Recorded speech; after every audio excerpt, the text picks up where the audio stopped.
নবীজি আমার চিন্তায় পড়ে গেলেন। তিনি ভাবলেন, মসজিদে নববী থেকে যদি এখন বেলাল হাবশী রাদিয়াল্লাহু তাআলা আনহুকে ছেড়ে দেওয়া হয়, তাকে যদি অব্যাহতি দেওয়া হয়, তাহলে এটা তো গুনার কিছু দেখি না।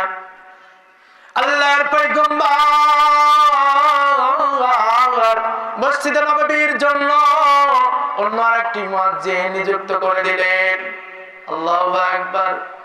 আজকে মসজিদে নববীতে আযান দিয়ে দিয়েছেন, ফজরের আযান অন্য একটি মুয়াজ্জিন সুন্দর করে দিয়ে দিয়েছে। একজন মুয়াজ্জিন সুন্দর সুরে ফজরের আযান দিয়ে দিয়েছে। কিন্তু আজ যখন আযান দিয়েছে, আর সুবে সাদিক উদিত হচ্ছে না, সুবে সাদিক হয় না। তো বেলাল হাবশী রাদিয়াল্লাহু তাআলা আনহু আল্লাহর পয়গম্বর চিন্তায় পড়ে গেলেন। কিছুক্ষণের ভিতরে জিবরিল আমিন আলাইহিস সালাতু ওয়াস সালাম এসেছেন, আল্লাহর পয়গম্বরকে সালাম দিচ্ছেন, ইয়া রাসূলুল্লাহ, ইয়া হাবিবাল্লাহ, আজকে কি মসজিদে নববীতে ফজরের আযান হয় নাই? তখন আল্লাহর পয়গম্বর বললেন যে হ্যাঁ হয়েছে, আজকে নতুন মুয়াজ্জিন আযান দিয়েছে। তখন আল্লাহর পয়গম্বর যখন এই কথা বলেছে, জিবরিল বলেন যে প্রত্যেক দিন যখন মসজিদে নববীতে বেলাল হাবশী ফজরের আযান দেয়, ওই সময় ফেরেশতারা আসমান থেকে বেলাল হাবশী রাদিয়াল্লাহু তাআলা আনহুর আযানের জবাব দেয়। আজকে আর কেউ আযানের জবাব দেয় নাই, প্রথম আসমান পর্যন্ত আজকে আযানের শব্দ যায় নাই। আল্লাহু আকবার। আল্লাহর পয়গম্বর সাহাবা একরামকে বললেন, তাড়াতাড়ি বেলালকে খুঁজো, যদি বেলালকে না ডাকা হয় তাহলে আজকে আর সুবে সাদিক হবে না। আল্লাহু আকবার বলেন। ও বন্ধু, বেলাল হাবশী রাদিয়াল্লাহু তাআলা আনহুর চেহারা ভালো ছিল না, কণ্ঠ ভালো ছিল না, দুনিয়ার সবথেকে নিম্ন বংশের ছিলেন হযরত বেলাল। কিন্তু বেলাল হাবশী রাদিয়াল্লাহু তাআলা আনহুর চেহারা ভালো না থাকলে কি হবে, কণ্ঠ ভালো না থাকলে কি হবে? হাদিসে কুদসির ভিতরে আল্লাহ পাক রব্বুল আলামিন বলে দিয়েছেন, ইন্নাল্লাহ তাআলা লা ইয়ানজুরু ইলা আজসামিকুম ওয়া ইলা আসওয়ারিকুম ওয়ালাকিন ইয়ানজুরু ইলা কুলুবিকুম ওয়া আমালিকুম। হাশরের ময়দানে মাহশারায় রব্বুল ইজ্জাত ওয়াল জালাল কণ্ঠ দেখবেন না,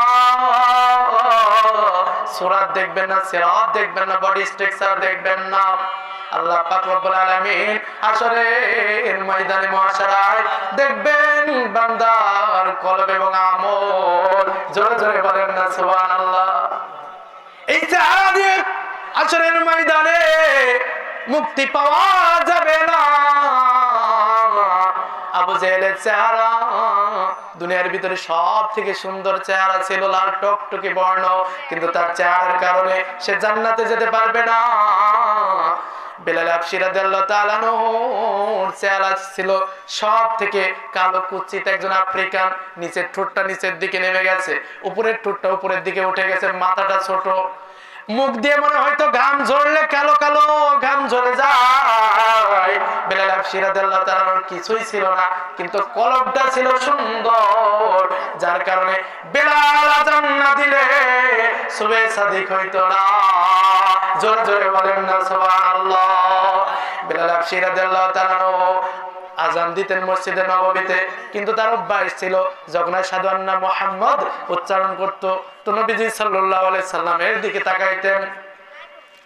আল্লাহর পয়গম্বরের ইন্তিকালের পর বেলাল হাবশী রাদিয়াল্লাহু তাআলা আনহু,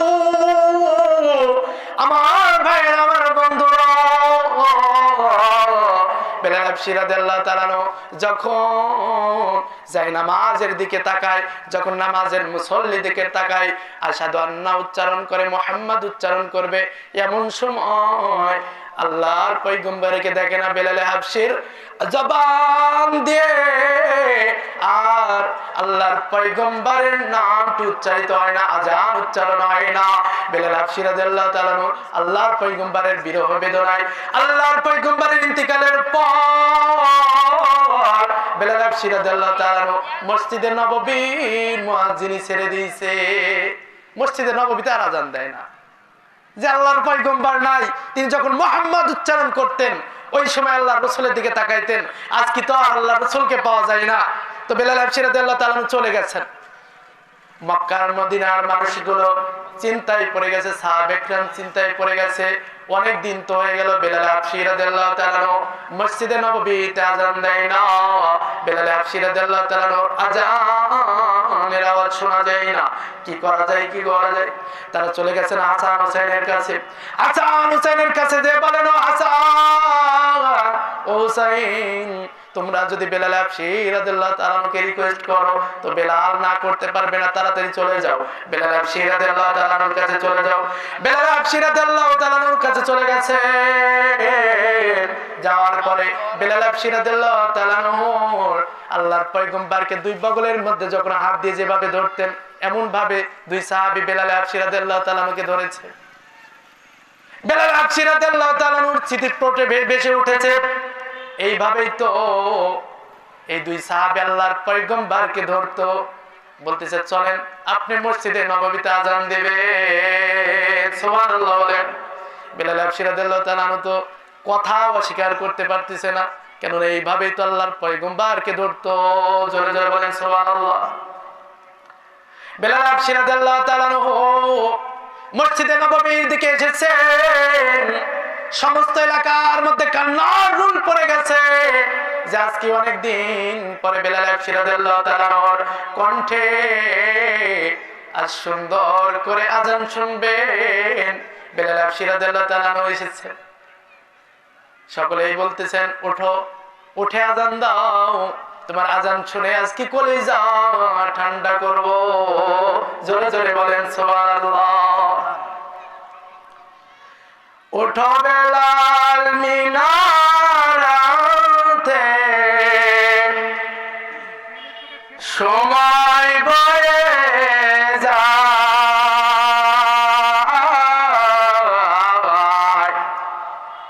আযান দাও গো মধুর সুরে, শুনবার মনে চায়। ওঠো বেলাল মিনারাতে, সময় বয়ে যায়,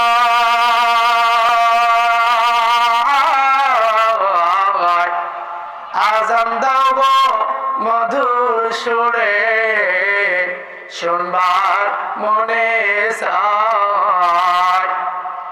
বেলাল বলে আযান দিলে কলিজায় মোর আগুন জ্বলে। বেলাল বলে আযান দিলে কলিজায় মোর আগুন জ্বলে। ওরে আমার আযান কে শুনিবে, নবী নাই রে দুনিয়ায়,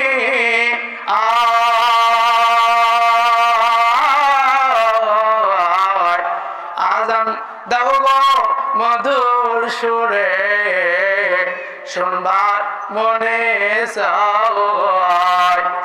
ওঠো বেলাল মিনারাতে,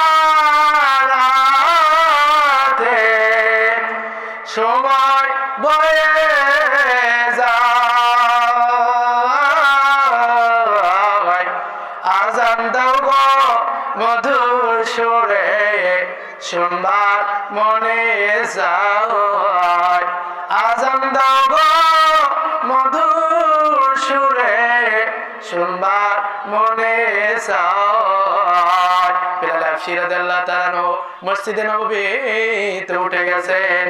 অনেকদিন পরে সাহাবে কিরাম আল্লাহর পয়গম্বরের প্রিয় সাহাবী বেলালের আযান শুনে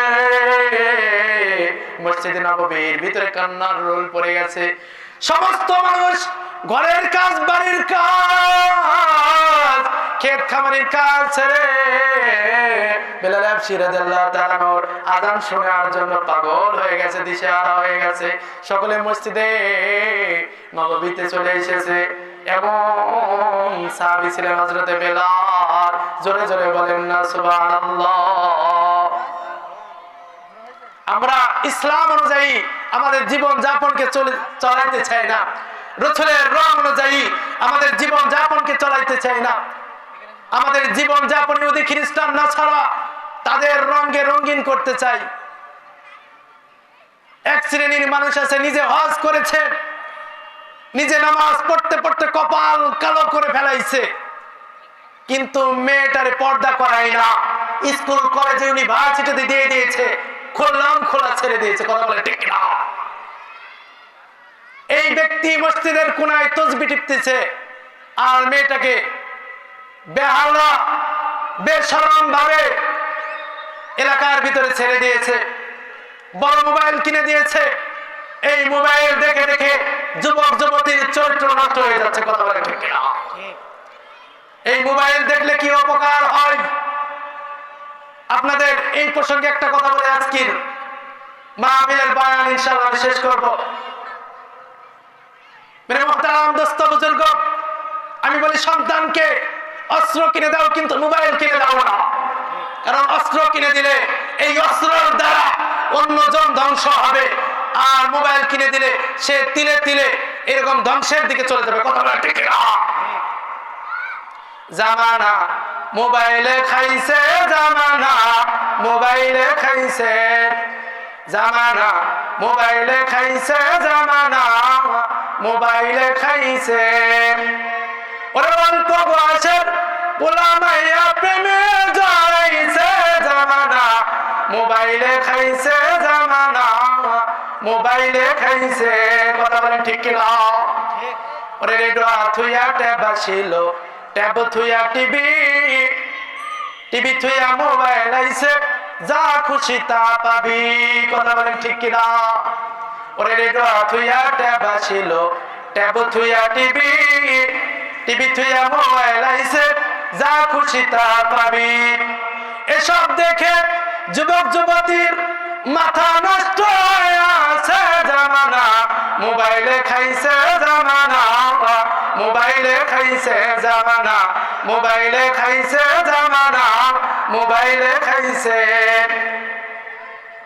অল্প বয়সে পোলা মাইয়া প্রেমে জড়াইছে, জামানা মোবাইলে খাইছে, জামানা মোবাইলে খাইছে। কথা বলেন ঠিক কিনা? এই জন্য মোবাইল দেওয়া যাবে না। আমাদের সন্তানদেরকে মোবাইল দেবো না ইনশাআল্লাহ। আল্লাহ পাক রব্বুল আলামিন আমার সমস্ত কথার উপর আমল করার তৌফিক দান করেন। আসলে সময় সংক্ষিপ্ত, এই জন্য মন চাইলেও অনেকক্ষণ কথা বলা যায় না। আল্লাহ পাক রব্বুল আলামিন আমাদের সবাইকে হায়াতে তয়্যিবা দান করুক এবং এই মাহফিলকে ভরপুর কামিয়াবি দান করুক। সকলে আমিন। এই বলে আমার সংক্ষিপ্ত বক্তব্য এখানে শেষ করলাম। ওমা আলাইনা ইল্লাল বালাগ ওয়া আখিরু দাওয়ানা আলহামদুলিল্লাহি রাব্বিল আলামিন। আসসালামু আলাইকুম ওয়া রাহমাতুল্লাহি তাআলা ওয়া বারাকাতুহু।